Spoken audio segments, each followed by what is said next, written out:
Eshima, votre magazine qui bat au rythme de l'actualité. Retrouvez la nouvelle édition. Exclusivité.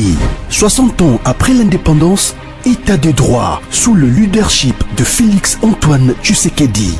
Le 5e président de la RDC s'est jeté dans un combat sans merci pour l'instauration de l'État des droits.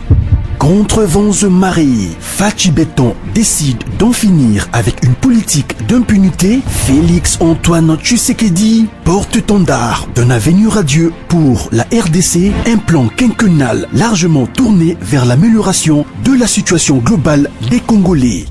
La gratuité de l'enseignement de base, l'amélioration des relations diplomatiques, la sacralisation du Conseil des ministres, l'indépendance de la justice, le redressement de la RDC, focus Haut-Katanga. Le gouverneur Jacques Kiaboula construit les routes du Haut-Katanga pour relever le défi du social et du développement. Le but est d'inonder Lubumbashi et les autres centres urbains de produits agricoles tout en baissant leur prix. D'un territoire à un autre, Jacques Kiaboula déploie énergie, volonté dans l'exercice de sa fonction. Découverte, nommé directeur général, Barnabé Mouakadi veut rendre la DGI plus performante. Dossier Eshima, l'église s'éloigne du milieu du village. Interview. Porteur d'espoir dans la lutte contre Covid-19, grâce à l'Artemisia, le docteur Jérôme Mouniangui juge son expérience en RDC. Nation Covid-19. Le ministre de la Santé Eteni Longondo fait une mise au point sur la gestion de la prise en charge des malades. Loi des finances publiques 2020. Le VPM Jambo de Mayo atteint ses objectifs. Économie. Jusqu'où ira les francs congolais? Culture, les tétélas, tradition et histoire. Retrouvez l'intégralité du magazine Eshima dans les kiosques. Eshima Magazine, un nouveau standard d'information. Bonjour peuple congolais, bonjour bande konyo sobozo landa biso partout dans le monde, bon début à semaine. To uti na bino musika semaine prochaine, mais Nzambe o mawa, Nzambe alinga kabiso asali que toujours na face à la caméra, to bona sou lelo na bino poto partager la politique de la République démocratique du Congo ensemble avec vous. Bino batonyo sobolinga biso bozala na souci ya mboka na bino, bolinga kaboye ba qu'est-ce qui se passe en République démocratique du Congo. De yangwana na souhaité bino que koyebisa bino ke ba soutien na bino ndenge bolanda kabiso ko banda koleka so inapercité. Vous êtes au Canada, aux États-Unis d'Amérique, en Europe, partout dans le monde. Moi tout temps so ba kombo ezate na pourquoi pas na Katanga, pourquoi pas na Bandundu, na territoire d'anga Idiofa, partout bozo landa biso, et sans oublier la ville province de Kinshasa, place vraiment biso to fandi batebele bozo landa bozo tia ba commentaire. Merci une fois de plus.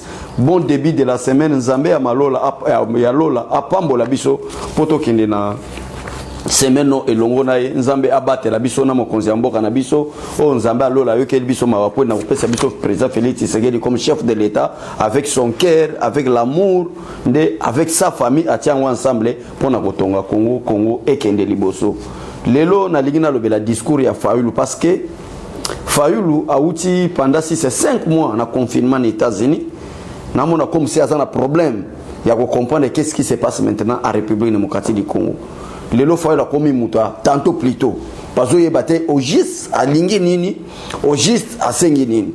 Mais yambo etena comme akuna na lingina kebisana nu journal article la Jeune Afrique place sur le bas c'est la RDC. Monsieur Jeune Afrique.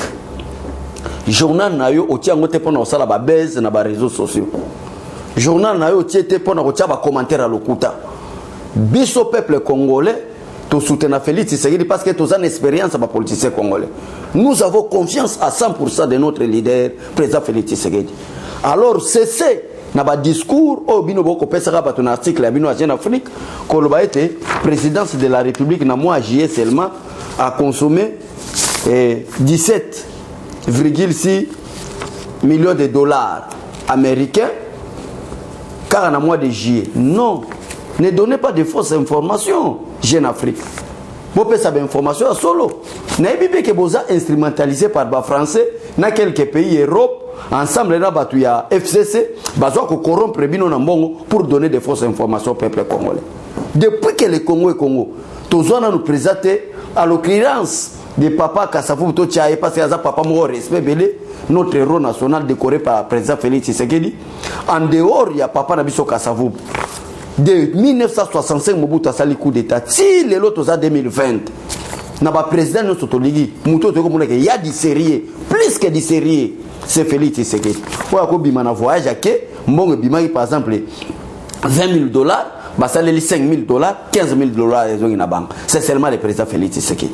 Alors c'est na article na bino ya ko pesa na information na peuple congolais olobake et présidence de la République bazo consommer mbongo pamba botika biloko lokuta wana parce que bozo mema peuple congolais na baloyenge ebele wana ezaki jeune Afrique à la prochaine so bozo continuer bongo atoka to kende na bino na ndenga mabe awa bino bozo banda so biso to bali ko attaquer bino na faiblesse na manque de compréhension politique congolaise na manque d'intelligence na manque de sagesse bo bandi ko lobaka tala ba combattant IDPS ba fingaka OK IDPS afingaka IDPS aloba makamba solo bino mo bolani même Augustin Kabuya na par rapport à makambo eleki na kasumbalesa na combattant na bazako lobaka za muta IDPS je crois bino mo bolandi que il n'est pas fédéral il y a le Lubumbashi il n'est pas membre de l'IDPS mais asali makamuna ndenge nae pona ko lobaka IDPS ezala nga abechole ezala bandeko nyonso tout ça na bango na communication so ba salaire on va l'arrêter to bafouer l'ita IDPS pourquoi na nga abechole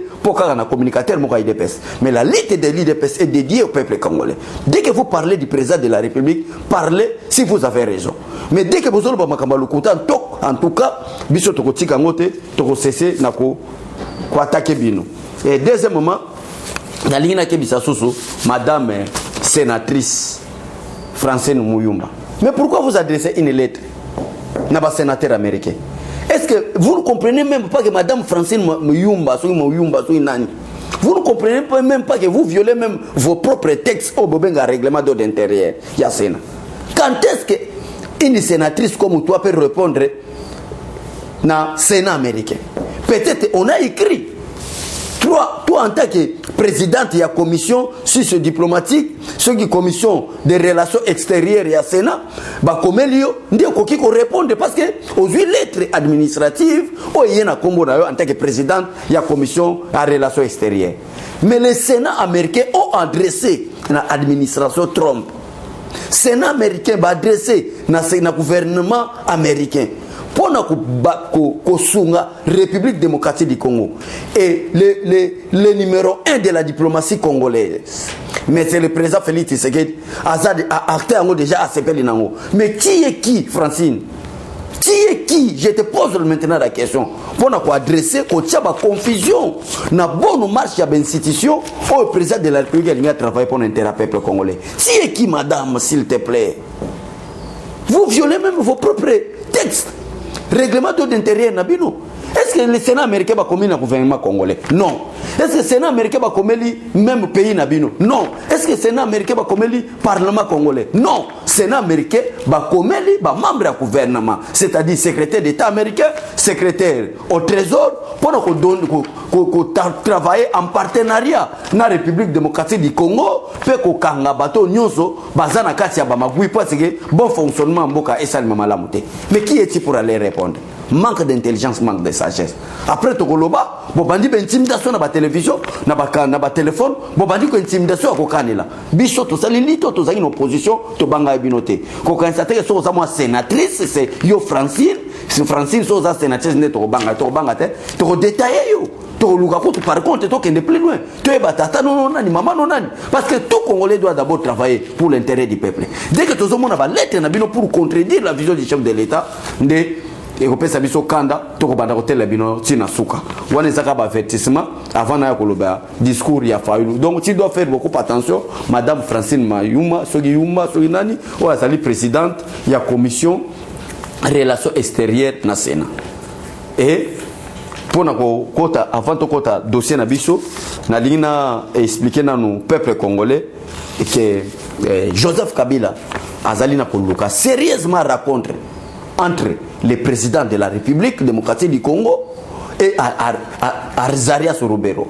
Depuis tout l'équipe, rencontre moko na habité na koyeko bengo rencontre obscure au Joseph Kabila zana koluka entre Joseph Kabila na na andeko ne Azaria Sorubero yango na bongo na même peuple congolais ke na ba négociation nyonso ezana ko salema ba négociation nyonso ezana ko salema na niveau ya cash basenga ki nanu départ ya Jean-Marc Kabund ba eko sanga départ ya Augustin Kabuya bango na bangamu na bango kuna balongoli Shadari balongoli Néhémie mais komona que la personne de confiance de Joseph Kabila ke ezali Azaria Sorubero nde azati loko la confiance ya Joseph Kabila na kacha ba négociation wana azo zanga ngote avec cause Azaria sazanga te avec cause ça je vous dis la vérité peuple congolais aza lisu na yibite na kobenga lisu ya batuchi to lisu ya banyamulenge na yibite pona koloba intérêt na bango il faut qu'on se dise la vérité ce qui boko bomba biso pona cadre la vérité problème te bobo mabiso pourquoi Azaria Sorubero ne manque pas Azaria Sorubero ancien rebelle o bazwaki na 1+4 o atelemela ki même Joseph Kabila baki na 1+4 o bazalaki côté mon Jean-Pierre Bemba or que zalaki rise à l'époque Azaria Sorubero azala côté Jean-Pierre Bemba nde azalaki a comprendre gité ayeba gité ke batinda ki Azaria Sorubero côté nae pour ko contrôler nombre ba militaire azanango intention ni nazanango baselo kola depuis que Azaria Sorubero a commandé Kabila parce que to yebi rébellion na ndenge ya bandina ndenge ba yena gouvernement il y a 1+4 tant que le gouvernement 1+4 muto azaki proche ya Jean-Pierre Bemba ezaki Azaria Sorubero mais Bemba na matoi mangongi na yaboya koyoki le tient Tshisekedi wa Mulumba akanisa ki keso aza pembeni na Azaria Sorubero nde bakosala sokini OK azalaki aja renseignement pour ko contrôler Jean-Pierre Bemba quelles étaient ses intentions na ba militaire azaki na ngwa utaki na ba ona rébellion preuve la plus jour ba ke oluka ba désarmer Jean-Pierre Bemba Azaria Sorubero azaki na ba militaire est-ce que boyoka déjà tant les solo ke ba ke désarmer Azaria Sorubero yango na zobenga ke Kabila est en train de chercher raconte obscure entre Kabila na président Félix Tshisekedi na ndekone Azaria Sorubero zela na relater bino po mona ke nous on ne blague pas on cherche des informations pour nous informer même ba département de sécurité il y a président de la République balandaka makambo biso to soloba parce que to luka vraiment d'informations to bisa peuple congolais depuis Kabila zalaki ko ya na politique ya ruse na politique mo boye batu na ye ya FCC peuple congolais bazo sala makambo mususu yeta kwa ko kutana na président Félix Tshisekedi azoloba makambo mususu soit disant peut-être pour na ko distraire président de la République mais président de la République avait la foi alebaki que non on travaille ensemble Kabila yaka to travailler à chaque fois depuis alternance Salemi à chaque fois Joseph Kabila zalaki ko senga raconte na président Félix Tshisekedi azako boyate président Félix Tshisekedi azo yamba combien de fois président Félix Tshisekedi a yambi Kabila na nsele combien de fois président Félix Tshisekedi a yambi Kabila na cité de l'Union africaine combien de fois batalamuka ba fingi président Félix Tshisekedi soka uti voyage Kabila sengi audience bakutani batalamuka bazo finga Félix Tshisekedi ke akeko pesa rapport na Kabila tout cela c'était à cause de l'amour de la République tout cela c'était pour l'unité nationale tout cela était pour oublier le passé mais Félix Tshisekedi a compris la rise qui incarne Joseph Kabila albina ko ya besouté preuve à la point na bémission uti ko leka bon mona ki même audience ya Jeannette Kabila akenda ko kuta na président Félix Tshisekedi pour na ko prouver na Joseph Kabila et sa bande que Félix Tshisekedi a honnêteté Félix Tshisekedi a motema mabete Félix Tshisekedi a na ba pensée négative té Félix Tshisekedi a kanela ka mutu té Félix Tshisekedi a comme président de la République pour na ba règlement de compte té ce que ça qui na ba règlement de compte peuple congolais mais le lelo oyo batebele bazana boloko. Mais Félix Tshisekedi a comme chef de l'État a bossani ba règlement des comptes a bossani que son père biologique est un Tshisekedi wa Mulumba a kota na sa mabele pona mboka oyo batu baboyaki même bakunda kor ya tata na ye ezaki bakabila o tamba za na pouvoir mais Félix Tshisekedi a effacé cela parce que même la parole de Dieu est claire dès que quelqu'un pardonne et oublie nous avons oublié le passé ndebo mona ki même discours à chef de l'État mais on a compris que Kabila aza na politique mo ya mabe akoya akipesa batunda kasende ba maloba mususu ye koto na président Félix Tshisekedi alobi makamususu akokende ayebisi ba Janine Mabunda eloko mususu po ba décider Jean-Marc Kabund akoya na président Félix Tshisekedi alobi eloko mususu akokende alobi n'importe quoi alobi eloko n'importe quoi le président de la République peuple congolais a droit décision que nakokuta sona Joseph Kabila te jusqu'à présent Félix Tshisekedi na Kabila bakuta na gate atinda batu bakuta na Kabila je parle atinda batu bakuta na ba mama Marthe atinda ba Jeannette Kabila soki li passa na ndenge toyokaka bakuta na président de la République pour na kofongola porte que président Félix Tshisekedi ya baye président Félix Tshisekedi aboya akomi na suka ntango akomi na suka nda akomi koluka moyen akomi kosenga audience que ye Kabila bakutana président Félix Tshisekedi nande connaît Azarias Soubero à 3 personnes. Pour quelle raison, pour quelle cause vous voulez parler encore quoi tant que vous ne respectez même pas des négociations entre FCC Cash? Non. Parce que nous, il y a département de sécurité, il y a président de la République, Bolanda Makambo Bisoto Lobake, qui est Makambo Solo. Raconte Wana Bisoto Lingango jamais, d'ailleurs le président de la République est au courant de tout cela, à côté de Yamane sous Joseph Kabila. Yamwa Bisoto Zobengango raconte obscur sous la demande, il y a Joseph Kabila Nazaria Sourubera pour raconter le président de la République. Bon, quand c'est gagné, bateau, ce qui est Francine Mouyumba, présidente de la commission.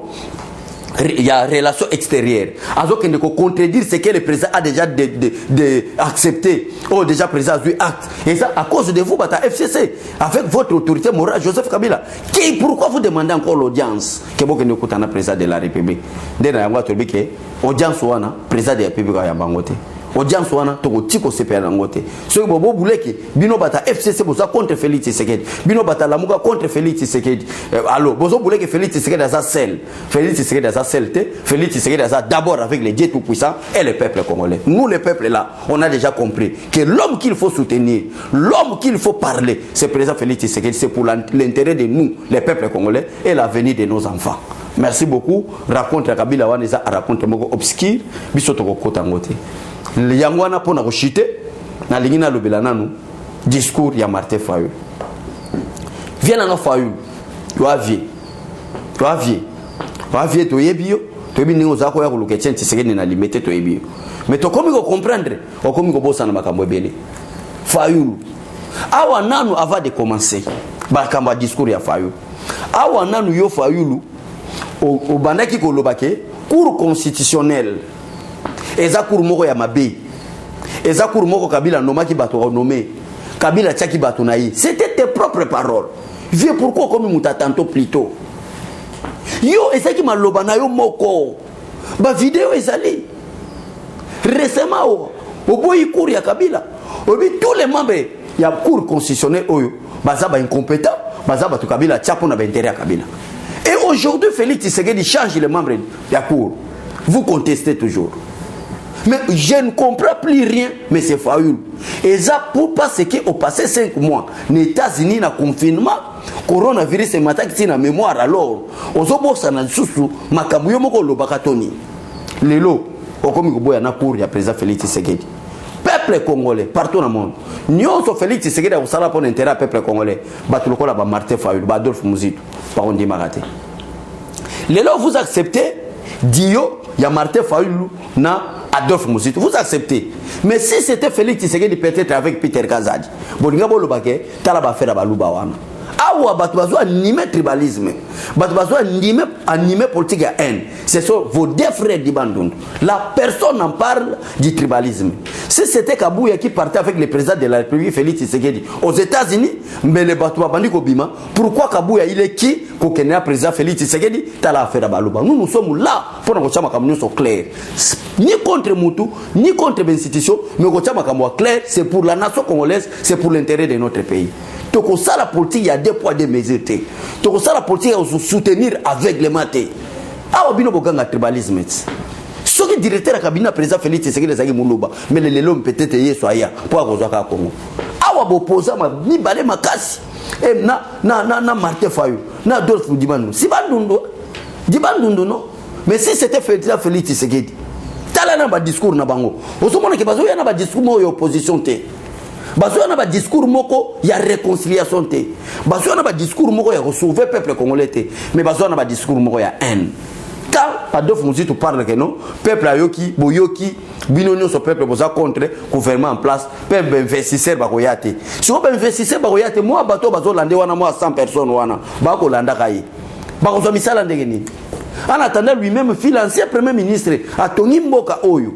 Abomi Mboka Oyo. D'ailleurs à la plaine, oh je koko afunda kaye, Nathan Zaki premier ministre a tonga plus de 80 maisons. Mais moi na ville à Kinshasa seulement plus de 80 maisons, des villas na ville à Kinshasa. Mais moi bato bato lande ba malheureux ba pauvre.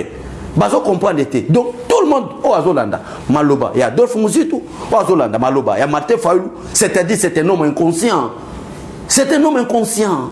Vous avez conscience de battre. Parce que ça va distraire. Tant que vous avez investissé, mais si vous avez Zolanda Martin Fayul, vous avez Zolanda Adolphe Mouzit, vous avez Moussala Ndegene.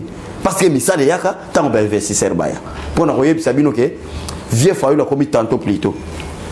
Fayul a commis tantôt plus tôt. Tout ça comprend d'été, au juste Fayul a ligne. Un discours vide et contradictoire. Mais c'est Fayul. Dit plusieurs donc M. Fayul dit plusieurs choses et leur contraire. Tantôt j'avais dit que Félix Tshisekedi était pantin. C'est quelqu'un d'autre qui a le pouvoir. Tantôt c'est le président de la République. Il a commencé à appeler le président Félix Tshisekedi le président de la République à Andima, projet Naï. Mais au juste vous cherchez quoi mettre Fayul. Au juste. Ça sera inacceptable. Jamais. Si vous voulez attaquer le président de la République, attaquer au respect des principes, attaquer la liberté d'expression, mais la liberté d'expression n'est pas la libertinage. Il faut bien comprendre cela et savoir faire la différence. Donc, dès Yangwana, et ça qui m'a cambo, biso tolinga to swanabino na tongwalelo. Mais yango était to chité, to lugamwe to éclaircir peuple congolais boy. Batebele ba kosi batoke Vital Kamerhe bimité. Bandi na prière oye ami d'amoi sina la prière pour mobali abelate mais prière yango yo mobali azoko sa malade wana kubima libanda mboka te. Nous avons des docteurs des médecins par excellence ici ba ko traiter Kamerhe awa et place nous so Kamerhe banda ozala sécuriser botika Kamerhe bozo senga peke ba pesa Kamerhe tant akende na Belgique qui les soins médicaux pour qui mais la kuna banda osala ba déclaration contre le président de la République na Musika. C'est lui qui avait promis boîte de Pandore qui. C'était lui. Boîte de Pandore en boy à qui nous relevons en Belgique. Ça ne passera pas. Ça ne marchera pas. Nous sommes conscients que si tu es malade, il y a des docteurs ici qui vont te traiter. Ce n'est pas un problème. Mais quand Bimalibana n'est pas au Sénégal, au Bimalibanda Mboka. Tu as vu que comme un projet au Kima, soit que nous avons rébellion quelque part, soit que nous avons une mission nuisible contre le président de la République. Bon, de Nairobi n'a été pas jamais respecté. Tu as bien intention à Binot. Il y a des docteurs ici qui vont traiter Vital Kamerhe. Il y a des médecins ici, pas malade de Zobela. Il y a des docteurs ici. D'ailleurs, il y a des exemples à donner. Bakalef, Bakanga, Jekoko. Jekoko, Azako Subana Makila. Frank Djongo, Bazako Sanzana Makila. Baboya Kobimisa Bango, Libanda Boga, mais dossier de Bango, Zaki grave malade. Mais Kamerhe n'est pas grave malade. Kamerhe n'est pas gravement malade. Pourquoi vous exiger à qu'il nous soins médicaux dans les bandes d'Ambo? Non, c'est pas un hôtel. Avant Kamerhe Bima les bandes d'Ambo à qu'il nous soins médicaux, il doit d'abord nous dire la vérité par rapport à 57 millions. En dehors de 57 millions, il doit nous dire aussi la vérité. L'intention contre le président de la République négative était quoi? Parce que Azek a l'intention à Mabé. Yemo kona batoné ba communicateur naï bazali ko bima na télévision pona ko loba été boîte de Pandore to fongo la boîte de Pandore et ko yinda chaîne les gana TV. Quelles étaient ces intentions qui les poussaient à dire comme ça? Ndé ngo to lingi to yeba et non ko ça que nous a malade OK na Bruxelles à partir de Bruxelles au Kimi au bandi ko sala ba déclaration négative contre les pouvoirs en place, contre les institutions en place pour odiembela sima ya corps ya Nairobi to yebi bentention na bino. Vous devez faire beaucoup attention. Alors, service à sécurité. Mais c'est le ministre de l'Intérieur. Kamerhe attaque nos soins médicaux. Mais Essengeli Azala sous haute surveillance. Bayeba qui entre, qui sort. Biso to lingi sous blague te na mboka na biso. To komi mikolo. Taraka depuis to bota mal lelo to ko ça va 35 ans. Mais to stika osala musala mokote. To banda osala musala ka. Bana ba détruire biso. Ce sont des politiciens escrocs. Ce sont des politiciens aventuriers. Alors, vraiment, merci. Nabino, Bandekonyo, Bolinga Rabiso, et Zaki, moi, quelques informations, Tolingaki, Toye Bisabino. Donc, pour nous chiter, nous Bisabino que malgré raconte Kabila Zolukawana, président Félix Tshisekedi a autorisé. Parce que Kabila est mort, a bien sûr, président Félix Tshisekedi, Bachaï na kacha liste noire, numéro de karaté. Merci Nabandekonyo, Baro Landarabiso, comme conseil dans des opéros Loira, aux Zaki, première invitation.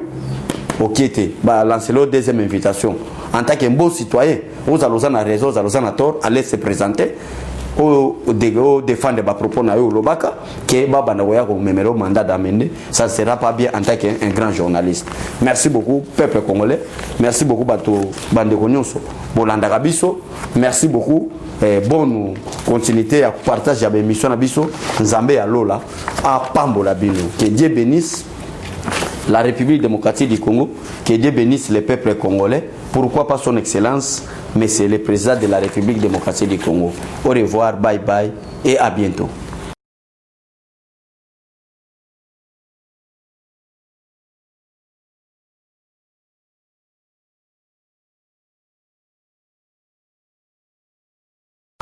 Conteneur yango todo sala adi londolé Feli Mosengo Feli to sala conteneur ba voiture to tina na Kisasa ba carton ezo kine Kinshasa et en plus la bonne chose voiture na yo ko tina na Kisasa te prends pas la tête yela bisango charger biloko na yo te relivrer à domicile sans un bon au teki to c'est parti Bolanda to kutaskona biloko soyo eza bilongo eza figuré na équipe de France awa biloko moya sika na milieu ya matinda awa eza te eza biloko to wana osala ngo tant des années mais à un certain moment ya koleka baoyo toleka to se rattraper pour changer ka réseau na connexion conteneur yango oyo eza en live emona plate à Bruxelles baye kodifrant dia na 11 verse facilité eza nini to remarqué que na réseau ya matinda bana ebele baza ba difficulté massa opé car bien abundi a charger comme à la Afrique massa na car a charger 207 na yeke ndarati ozana car na voiture chaba bilokos na kati ke ndarati oye to sali ba papier to sali 30% voiture comme na Congo ngana fretant na conteneur tanga oteka ngana teki na longoli fret na ngana pourcentage yo ju le reste na yo ça dit que c'est